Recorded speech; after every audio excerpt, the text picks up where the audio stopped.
अस्सलाम वालेकुम जी, मेरा नाम मोहम्मद उमर खान है और आप देख रहे हैं लर्नअप पाकिस्तान। आज के इस वीडियो में हम पंजाब यूनिवर्सिटी के पास्ट पेपर को डिस्कस करने वाले हैं। आप तमाम लोग जानते हैं कि रिसेंटली मैंने कुछ वीडियोस बना के आपको अपडेट किया है पंजाब यूनिवर्सिटी की साल 2024 और 25 की एक्सपेक्टेड एडमिशन पॉलिसी के हवाले से। जिस तरह आप लोग जानते हैं कि साल 2023 और 24 के जो एडमिशन थे पंजाब यूनिवर्सिटी ने उसमें अपना एक डेडिकेटेड एंट्रेंस एग्जाम इंट्रोड्यूस करवाया है और वो बेसिकली 7 कैटेगरीज में डिवाइडेड है। तो वो तमाम लोग जो पंजाब यूनिवर्सिटी के किसी भी डिपार्टमेंट में एडमिशन सिक्योर करना चाहते हैं, आप लोगों को पंजाब यूनिवर्सिटी का अपना एंट्रेंस एग्जाम भी क्लियर करना पड़ेगा। इसके साथ साथ कि उस डिग्री प्रोग्राम के लिए कोई डेडिकेटेड एंट्रेंस एग्जाम भी है। जिस तरह से for example law admission test के लिए जो है वो पंजाब यूनिवर्सिटी लैट भी रिक्वायर करेगी और इसके साथ साथ आपसे पीयू का अपना टेस्ट भी जो है वो रिक्वायर किया जाएगा। इसी तरह अगर कोई और डिग्री प्रोग्राम है जिसका अपना एंट्रेंस एग्जाम है तो सबसे पहले आप जो है वो एंट्रेंस एग्जाम देंगे। उसके बाद अगर आप यूनिवर्सिटी में आना चाहते हैं तो यूनिवर्सिटी अपना एक टेस्ट जो है वो आपसे लाजमी कंडक्ट करेगी और इसकी 25% वेटेज जो है वो फाइनल मेरिट में काउंट की जाएगी। ये साल 2023 और 24 की जो है वो एडमिशन पॉलिसी थी।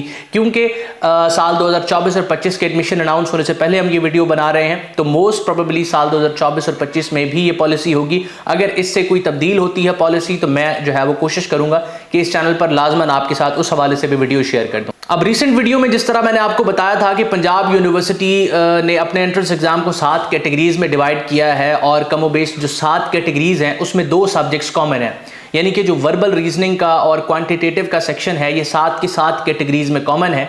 आपसे 20 नंबर का वर्बल 7 कैटेगरीज में पूछा जाएगा और आज हम पंजाब यूनिवर्सिटी के एक पास पेपर को डिस्कस करने वाले हैं जिसमें वर्बल के क्वेश्चंस को हम स्पेसिफिकली देखेंगे। इस पेपर को आपके साथ शेयर करने का जो बेसिक पर्पस है वो ये है कि आप अंडरस्टैंड कर लें कि किस तरह के क्वेश्चंस जो है वो आपको वर्बल के सेक्शन में देखने को मिलेंगे। इस सेक्शन को आपके साथ डिस्कस करने का बेसिक पर्पस ये है कि आप देख लें कि किस तरह के क्वेश्चंस आपको पंजाब यूनिवर्सिटी के वर्बल के सेक्शन में देखने को मिलेंगे ताकि आप इस अकॉर्डिंग अपनी तैयारी कर सकें और कॉम्प्रिहेंसिवली जो है वो इस सेक्शन के लिए अपने आप को प्रिपेयर कर सकें।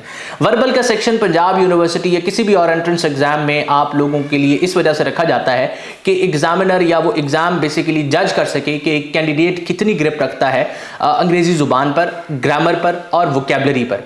तो इसमें जो क्वेश्चंस आते हैं इसमें सबसे पहले आपको सिनोनिम्स और एंटोनिम्स दिए जाते हैं। इसके अलावा जो क्वेश्चंस इसमें इंक्लूडेड होते हैं वो आपके जो है वो सेंटेंस कंप्लीशन के हो सकते हैं जिससे एग्जामिनर आपको कहेगा कि जो है वो इस सेंटेंस को कंप्लीट करें किसी भी एप्रोप्रिएट वर्ड के थ्रू, या फिर आपको एक सेंटेंस दे दिया जाएगा जिसमें अंडरलाइन वर्ड का आपको सिनोनिम या फिर एंटोनिम बताना होगा। तो इससे बेसिकली आपकी जो ग्रिप है इंग्लिश लैंग्वेज पे वो जो है वो चेक की जा रही होती है। इस वीडियो को स्टार्ट करने से पहले एक छोटी सी एडवर्टाइजमेंट वो तमाम लोग जो पंजाब यूनिवर्सिटी के एंट्रेंस एग्जाम को प्रिपेयर कर रहे हैं और किसी रिसोर्स की तलाश में हैं, सिंपली आप स्क्रीन पर मौजूद व्हाट्सएप नंबर को इस्तेमाल करें, हमसे इन टच आएं और पंजाब यूनिवर्सिटी के एंट्रेंस एग्जाम की प्रिपरेशन आप हमारी सुपरविजन में करें, हमारे इदारे के थ्रू करें।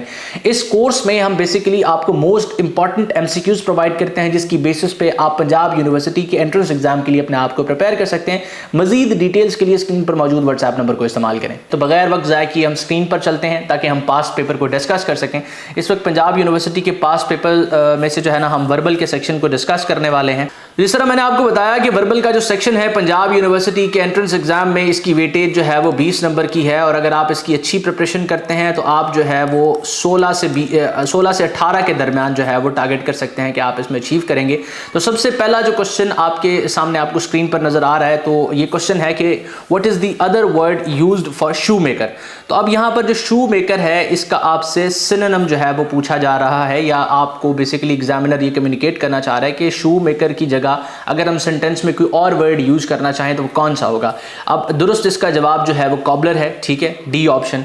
इसके अलावा दूसरे नंबर पर अगर आप जाएं तो यहाँ पर आपको क्वेश्चन नजर आ रहा है। अब ये सेंटेंस है, ठीक है, ये सेंटेंस है, our harmony depend on unity, ठीक है, give a synonym for the underlined word. तो हार्मोनी का जो सिनोनिम है वो यहाँ पर पीस है। अब एक और चीज़ होती है, एक टेक्निक होती है जिसके थ्रू आप देख सकते हैं कि ऑप्शंस में से अगर फॉर एग्जांपल आप श्योर नहीं है, ये एमसीक्यूज आपको जो है वो स्क्रीन पर नज़र आता है, पेपर पे नज़र आता है और आपको जो है वो 2 एमसीक्यूज में कन्फ्यूजन है, तो अगर आप एलिमिनेशन टेक्निक को यूज़ करें तो उससे आपके क्वेश्चन के गलत होने के चांसेस जो है वो काफ़ी कम हो जाते हैं। जिस तरह से अब यहाँ पर अगर आप देखें तो डिसइंटीग्रेशन ये बेसिकली जो है वो इसका एंटोनिम है, ऑपोजिट है, और इसी तरह कमोबेश जो कुरल है वो भी इसका एंटोनिम ही माना जाता है। तो अब यहाँ पर आपकी कन्फ्यूजन जो है वो इन दो ऑप्शंस में रह जाएगी, और इसमें जो एप्रोप्रिएट ये जो वर्ड फिट होता है, जो सेंटेंस के कॉन्टेक्स्ट को भी आपको मजीद आसान करता है, वो यहाँ पर पीस है। ठीक है, इसके बाद आप इस वक्त अपनी स्क्रीन पर तीसरा क्वेश्चन देख रहे हैं, the creation of earth was indeed a rare event. ठीक है, अब ये एक सेंटेंस है, the creation of earth was indeed a rare event। तो यहाँ पर जो अंडरलाइंड वर्ड है उसके लिए उसका रिप्लेस वर्ड आपसे पूछा जा रहा है कि इसकी जगह पर और कौन सा वर्ड यूज किया जा सकता है जिस वर्ड को यूज करने से ये सेंटेंस जो है वो एज इट इज अपनी सेंस में आपको मीनिंग कन्वे करेगा। तो ये बेसिकली एक रेयर इवेंट है। रेयर का मतलब है अनयूजुअल। ठीक है, यहाँ पर तमाम के तमाम वर्ड्स आपको नजर आ रहे हैं, जिस तरह ये यूजुअल है तो ये बेसिकली इसका एंटोनिम है, ऑपोजिट है। ठीक है, ऑर्डिनरी भी इसका ऑपोजिट होगा और कॉमन भी इसका ऑपोजिट होगा, तो इसका दुरुस्त जवाब जो है वो अनयूजुअल है। उसके बाद चौथा क्वेश्चन आप देख रहे हैं, वी कैन गेट। अब ये यहाँ पर आपसे जो है वो एक एप्रोप्रिएट वर्ड पूछा जा रहा है, जिस एप्रोप्रिएट वर्ड को यूज करने से ये सेंटेंस कंप्लीट हो जाएगा। ठीक है, we can get triumph over all obstacles. तो ओवर आपको यहाँ पर बी ऑप्शन नजर आ रहा है। इसके बाद हम क्वेश्चन नंबर 5 पे जाएंगे, what is the meaning of the idiom. अब यहाँ पर जो है वो आपसे ईडियम्स भी पूछे जा सकते हैं और 20 में से आप इसकी डिवीजन कर सकते हैं। इन क्वेश्चंस को देख के आप अंदाजा लगा सकते हैं कि कितने क्वेश्चंस आपसे सिनोनिम के पूछे जाएंगे, कितने एंटोनिम्स के पूछे जाएंगे, या सिनोनिम एंटोनिम के पीछे कितने क्वेश्चंस पूछे जाएंगे, और सेंटेंस कंप्लीशन के जो है वो आपसे कितने क्वेश्चंस पूछे जाएंगे। तो अब रॉयल रोड के बारे में जो है वो आपसे इस ईडियम का जो है वो मतलब वो जानना चाह रहा है। तो रॉयल रोड का मतलब जो है वो ईजी वे है। ठीक है, एक ऐसा पाथ जिसमें आपको जो है वो प्रॉपर डायरेक्शन नजर आ रही हो और आप जो है वो उस पर सीधे चलते जाएं, एक आसान रास्ता रॉयल रोड कहलाता है। उसके बाद they enjoyed occasional holidays few and far between. अब फ्यू एंड फार बिटवीन के बारे में इसका मतलब आपसे वो जानना चाह रहा है, give a synonym for the underlined word. तो फ्यू एंड फार बिटवीन का जो सिनोनिम है इसकी जगह पे आप रेयरली को यूज कर सकते हैं, इसका रिप्लेस वर्ड जो है वो रेयरली है। ठीक है, देन क्वेश्चन नंबर 7 आपकी स्क्रीन पर है, a star seldom finds another anywhere. अब सेल्डम का जो मतलब है वो भी रेयरली है। ठीक है, ये भी सेल्डम इसका सिनोनिम है। इसके बाद क्वेश्चन नंबर 8 आप अपनी स्क्रीन पर देख रहे हैं और सवाल आपके सामने है कि ये सेंटेंस है बेसिकली कि we are more critical in our thinking than our forefathers. ठीक है, तो आपने सिनोनिम बताना है अंडरलाइंड वर्ड का। तो क्रिटिकल का जनरल मतलब है कि जो सोच विचार करे, ठीक है, जो दो चीज़ों का आपस में मवाजना करे और किसी मंतक की बेसिस पे एक फैसला करे, तो ये जजमेंटल इसका जो है वो रिप्लेस वर्ड होगा, इसका सिनोनिम होगा। उसके बाद क्वेश्चन नंबर 9 आप अपनी स्क्रीन पर देख सकते हैं कि one evening some travellers stayed to rest under a clump of trees. ठीक है, तो अब यहां पर वो आपसे पूछना चाह रहा है कि जो क्लम्प है इसका सिनोनिम क्या है, इसका रिप्लेस वर्ड क्या हो सकता है। तो क्लस्टर का मतलब जो है वो एक जैसी चीजों का झुंड होता है, तो clump of trees, cluster of trees. ठीक है, देन क्वेश्चन नंबर 10 आपकी स्क्रीन पर है कि he gives a lot of contribution, और यहां पर सेंटेंस कंप्लीशन के लिए वो एक वर्ड आपसे पूछ रहा है, तो यहां एप्रोप्रिएट और सूटेबल वर्ड जो है वो टू है, to welfare societies. Then question number 11 आपकी स्क्रीन पर है, हाउ डू फेमाइंस अकर। अब फेमाइंस एक जो है ना वर्ड यहां पर दिया गया है जिसको उसने अंडरलाइन किया हुआ है, हो सकता है ये अंडरलाइन ना भी हो, लेकिन आपको अगर इस तरह का क्वेश्चन नजर आता है और उसमें टेक्निकल वर्ड यूज हुआ है तो आप जो है वो नीचे दिए गए ऑप्शंस में से जो है वो सिलेक्ट करेंगे। अब फेमाइंस बेसिकली कहत को कहते हैं, तो फेलियर ऑफ क्रॉप्स जो है वो यहाँ पर दुरुस्त जवाब होगा। देन क्वेश्चन नंबर 12 आपकी स्क्रीन पर है कि the doctor ground his teeth in disgust, replace the underline word with the best choice. तो डिस्प्लेजर जो है वो इसका रिप्लेस वर्ड है। उसके बाद क्वेश्चन नंबर 13 आपकी स्क्रीन पर है कि what is the one who walks on foot called. तो पेडेस्ट्रियन जो है वो इसका दुरुस्त जवाब है, बी ऑप्शन। उसके बाद क्वेश्चन नंबर 14 आपकी स्क्रीन पर है कि I am indebted dash you for your help. ठीक है, तो I am indebted to you for your help, ये सेंटेंस कंप्लीशन। अब आप देखें, अगर गौर करें तो सिनोनिम्स पे ज्यादा फोकस है एग्जामिनर का, और इसके साथ साथ आपसे सेंटेंस कंप्लीशन के क्वेश्चंस पूछे जा रहे हैं। क्वेश्चन नंबर 15 की तरफ अगर हम जाते हैं कि क्वेश्चन नंबर 15 के स्टेटमेंट है open to more than one interpretation. अब यहां पर एक और चीज ध्यान में रखिएगा, ये जो पेपर्स होते हैं ये क्लोज बुक होते हैं, इनका क्वेश्चन पेपर आपको पेपर खत्म होने के बाद जो है वो मुख्तलिफ वेबसाइट्स पर नहीं मिलेगा, अनलेस एंड अनटिल के किसी ने उसकी पिक्चर्स वगैरह अपलोड कर दी हो। ये क्लोज बुक पेपर्स होते हैं। तो क्लोज बुक पेपर्स का मसला ये होता है कि अगर फॉर एग्जांपल ये इस साल हुए हैं तो नेक्स्ट ईयर जब स्टूडेंट्स आएंगे तो उनके लिए इनको ढूंढना मुश्किल होता है।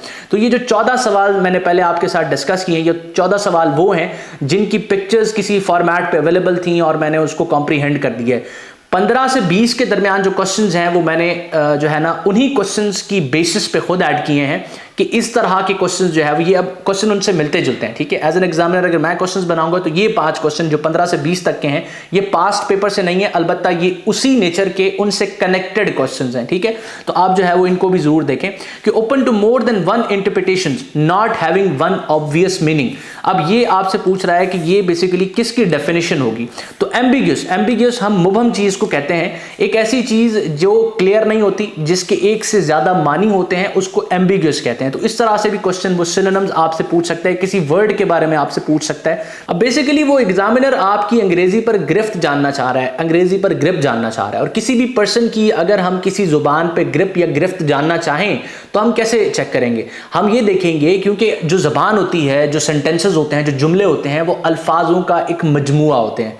चंद अल्फाज मिल के एक कंप्लीट सेंस जब कन्वे करते हैं तो वो एक जुमला बनते हैं, और जुमलों का जो कॉम्बिनेशन होता है वो किसी भी जो है वो बात को कॉन्स्टिट्यूट करता है। तो जो लैंग्वेज की बेस है वो अल्फाज होते हैं। तो अल्फाज पे आपकी कितनी गिरफ्त है, आप उनका मतलब, उनकी इंटरप्रिटेशन, उनका मानी कितना अच्छे तरीके से समझते हैं, यही जानने के लिए आपसे सिनोनिम्स और एंटोनिम्स पूछे जाते हैं। तो क्वेश्चन नंबर 16 आपकी स्क्रीन पर है कि the companies profit were low and they were forced to lay off staff, ठीक है। ये दुरुस्त जवाब इसका बी होगा। उसके बाद क्वेश्चन नंबर 17 है it is a common criticism that most of the academicians live in their dash so they are not aware of real life challenges. तो यहां दुरुस्त जवाब जो है वो एवोरी टॉवर्स है।